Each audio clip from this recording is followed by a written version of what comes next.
ನಮಸ್ಕಾರ ಎಲ್ಲರಿಗೂ. ಮಧ್ಯಾಹ್ನಕ್ಕೆ ಚಪಾತಿ ಮಾಡಬೇಕು ಅಂತ ಅನ್ಕೊಂಡಿದ್ರೆ ಚಪಾತಿಗೆ ಜೊತೆ ಏನಪ್ಪ ಮಾಡುದು ಅಂತ ಆಲೋಚನೆ ಮಾಡ್ತಾ ಇದ್ರೆ ನನ್ನ ಈ ಮೊಟ್ಟೆ ರೆಸಿಪಿ ನಿಮಗೆ ಖಂಡಿತ ಹೆಲ್ಪ್ ಮಾಡುತ್ತೆ. ಬನ್ನಿ ಹೇಗೆ ಮಾಡುದು ಅಂತ ತಿಳ್ಕೊಳ್ಳೋಣ. ಅದಕ್ಕಿಂತ ಮುಂಚೆ ನನ್ನ ಚಾನಲ್ನ ಸಬ್ಸ್ಕ್ರೈಬ್ ಮಾಡ್ಕೊಳ್ಳಿ ಅಂದರೆ ದಯವಿಟ್ಟು ಸಬ್ಸ್ಕ್ರೈಬ್ ಮಾಡ್ಕೊಳ್ಳಿ. ಹಾಗೆ ಬೆಲ್ ಐಕಾನ್ ಅನ್ನು ಕ್ಲಿಕ್ ಮಾಡಿ. ನಿಮ್ಗೆ ಈ ರೆಸಿಪಿ ಇಷ್ಟ ಆದರೆ ನಿಮ್ಮ ಫ್ರೆಂಡ್ಸಿಗೂ ಶೇರ್ ಮಾಡಿ. ಹಾಗಾದರೆ ಹಪಾಲ. ಮೊದಲಿಗೆ ನಾನಿಲ್ಲಿ ಒಂದು ಪ್ಯಾನ್ ತಗೊಂಡಿದ್ದೀನಿ. ನೀವು ಕೂಡ ತಳ ಹಿಡಿದೇ ಇರೋ ಸೀದ್ ಹೋಗದೇ ಇರುವಂತಹ ಪಾತ್ರೆನೇ ಬಳಸಿ. ಅದಕ್ಕೆ 4 ರಿಂದ 5 ಸ್ಪೂನ್ ಎಣ್ಣೆ ಹಾಕಿ ಸ್ವಲ್ಪ ಕಲ್ಲು ಹಾಕಿದ್ದೀನಿ. ಇದಾದಮೇಲೆ ಸ್ವಲ್ಪ ಸೋಂಪು, ಇವೆರಡು ಚೆನ್ನಾಗಿ ಫ್ರೈ ಆದಮೇಲೆ ದೊಡ್ಡ ಈರುಳ್ಳಿನ ಚಿಕ್ಕದಾಗಿ ಕಟ್ ಮಾಡಿ ಇಟ್ಕೊಂಡಿರೋದನ್ನು ಹಾಕಿ.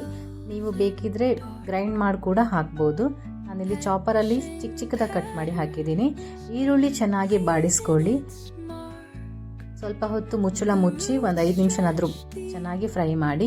ಈರುಳ್ಳಿ ಚೆನ್ನಾಗಿ ಬಾಡಿದ ಮೇಲೆ 1 ಸ್ಪೂನ್ ಶುಂಠಿ ಬೆಳ್ಳುಳ್ಳಿ ಪೇಸ್ಟ್ ಹಾಕಿ ಇದನ್ನು ಕೂಡ ಹಾಗೆ ಹಸಿ ವಾಸನೆ ಹೋಗೋ ತನಕ ಚೆನ್ನಾಗಿ ಫ್ರೈ ಮಾಡ್ಕೊಳ್ಳಿ.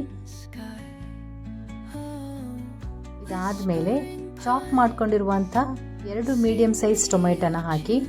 ನೀವು ಗ್ರೈಂಡ್ ಕೂಡ ಮಾಡಿ ಹಾಕ್ಬೋದು, ಇಲ್ಲ ನೀವು ಕಟ್ ಮಾಡಿ ಹಾಕೋದಾದರೂ ಚಿಕ್ಕದಾಗಿ ಕಟ್ ಮಾಡಿ ಹಾಕಿಟ್ಕೊಳ್ಬೇಕು. ಇದಾದಮೇಲೆ ಟೊಮೆಟೊ ಚೆನ್ನಾಗಿ ಬೇಯಲಿಕ್ಕೆ ಸ್ವಲ್ಪ ಅರಿಶಿನ ಮತ್ತು ಉಪ್ಪು ಹಾಕಿ ಮುಚ್ಚಳ ಮುಚ್ಚಿ ಮಿನಿಮಮ್ ಒಂದು 10-15 ನಿಮಿಷನಾದರೂ ಚೆನ್ನಾಗಿ ಫ್ರೈ ಮಾಡ್ಕೊಳ್ಳಿ. ನೋಡಿ, ಈ ಥರ ಎಣ್ಣೆ ಬಿಡಬೇಕು. ಟೊಮೆಟೊ ಚೆನ್ನಾಗಿ ಬೆಂದಿದೆ. ಇದಾದಮೇಲೆ ನಿಮ್ಮ ಖಾರದ ಪುಡಿ ಹಾಕಿ 1-2 ಸ್ಪೂನ್ ಖಾರದ ಪುಡಿ ಹಾಕ್ತಾ ಇದ್ದೀನಿ ನಾನು. ಹಾಗೆ ಅರ್ಧ ಸ್ಪೂನ್ ಚಿಕನ್ ಮಸಾಲ ಹಾಕಿದ್ದೀನಿ ಜಸ್ಟ್ ಫ್ಲೇವರಿಗೆ. ನಾನಿಲ್ಲಿ ಖಾರದ ಪುಡಿ ಬಳಸಿರೋದು, ಇದರಲ್ಲೇ ಆಲ್ರೆಡಿ ಕೊತ್ತಂಬರಿ, ಜೀರಿಗೆ, ಕಾಳುಮೆಣಸಿನ ಪೌಡ್ರ್ ಇದೆ. ನಾನು ಈ ಥರ ಇನ್ಸ್ಟೆಂಟಾಗಿ ಮಾಡೋದಕ್ಕೆ ಮನೇಲೇ ಮಾಡಿ ಇಟ್ಕೊಳ್ತೀನಿ. ಖಾರದ ಪುಡಿ ಸಪ್ರೇಟಾಗಿ ಏನು ಬಳಸಲ್ಲ. ಇದಿಷ್ಟು ಹಾಕಿ ಸ್ವಲ್ಪ ಹೊತ್ತು ಫ್ರೈ ಮಾಡಿದ್ಮೇಲೆ ಒಂದು ಮೀಡಿಯಮ್ ಸೈಜ್ ಗ್ಲಾಸಲ್ಲಿ ನೀರನ್ನು ಹಾಕಿ ನಿಮಗೆ ರುಚಿಗೆ ತಕ್ಕಷ್ಟು ಉಪ್ಪನ್ನು ಹಾಕಿ ಮುಚ್ಚಳ ಮುಚ್ಚಿ ಚೆನ್ನಾಗಿ ಇದನ್ನು ಬೇಯಿಸ್ಕೊಳ್ಳಿ. ನೋಡಿ, ಈ ಥರ ಈ ಕನ್ಸಿಸ್ಟೆನ್ಸಿಗೆ ಬಂದರೆ ಸಾಕು. ಈ ಥರ ಚೆನ್ನಾಗಿ ಕುದೀತಾ ಇರಬೇಕಾದ್ರೆ ನಾನು ಟೇಸ್ಟ್ ನೋಡಿದೆ, ಸ್ವಲ್ಪ ಉಪ್ಪು ಖಾರ ಕಮ್ಮಿ ಅನಿಸ್ತು, ಅದಕ್ಕೆ ಆ್ಯಡ್ ಮಾಡ್ತಾ ಇದ್ದೀನಿ.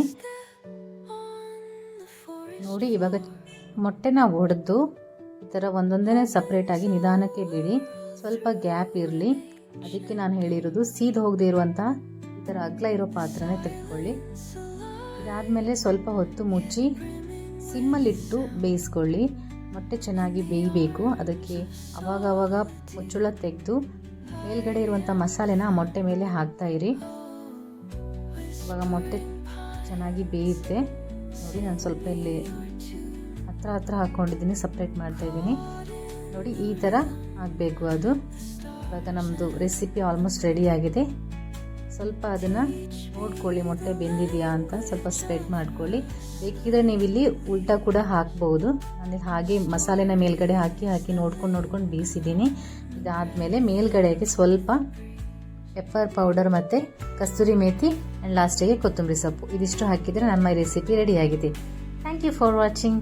ಹೀಗೆ ಸಪೋರ್ಟ್ ಮಾಡ್ತಾಯಿರಿ. ಮತ್ತೆ ಸಿಗುವ. ಬಾಯ್.